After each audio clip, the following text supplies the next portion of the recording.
નમસ્કાર, આમ જોઈ રહ્યા છો નેશન પ્લસ ન્યૂઝ. હું છું આપની સાથે હેતલ ભગત. આસો નવરાત્રીના આજે પહેલા નોરતે પંચમહાલ જિલ્લાના સુપ્રસિદ્ધ પાવાગઢ શક્તિપીઠ ખાતે ભક્તોની ભારે ભીડ જોવા મળી છે.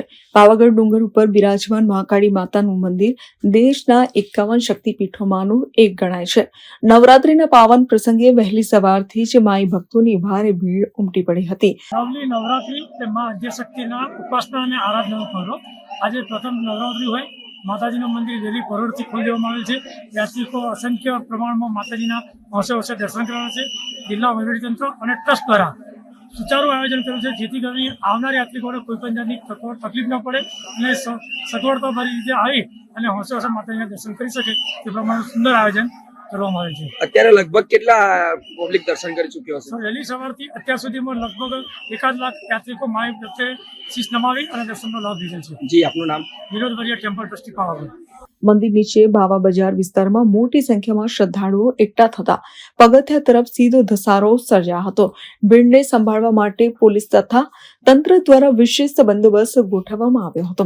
મંદિર ટ્રસ્ટ તેમજ પોલીસ તંત્ર સજ્જડ જોવા મળ્યા હતા અને તબક્કાવાર દર્શનાર્થીઓને મંદિર તરફ મોકલવામાં આવતા હતા, જેથી કોઈ અણધાર્યો બનાવ સર્જાય નહીં. નવરાત્રીનું પ્રથમ નોરતું હોવાથી હજારો શ્રદ્ધાળુઓએ માતાજીના દર્શનનો લાભ લીધો હતો.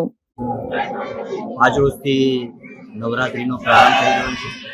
પંચમહાલ જિલ્લા ખાતે આવેલ પ્રસિદ્ધ શક્તિપીઠ પાવાગઢ મહાકાળી મા મંદિર ખાતે નવરાત્રીની ઉજવણી થઈ રહી છે અને અલગ અલગ રાજ્યો જેમ કે MP, મહારાષ્ટ્ર, રાજસ્થાન, ગુજરાતભરમાંથી યાત્રાળુ શ્રદ્ધાળુઓ આજ સવારે વહેલી સવારથી અને મોડી રાતથી પણ દર્શન માટે આવ્યા છે.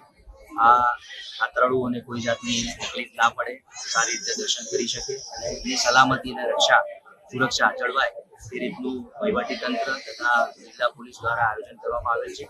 અમારા range IGP Shri RV Asari સાહેબ, નાઓ તરફથી મહીસાગર અને દાહોદ જિલ્લામાંથી પણ અધિકારી અને કર્મચારી ફાળવેલા છે.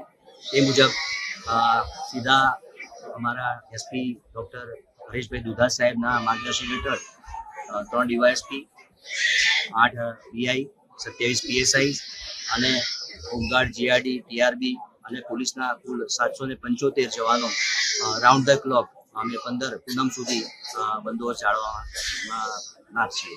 કિરણ Gohil, nation plus news, Panchmahal.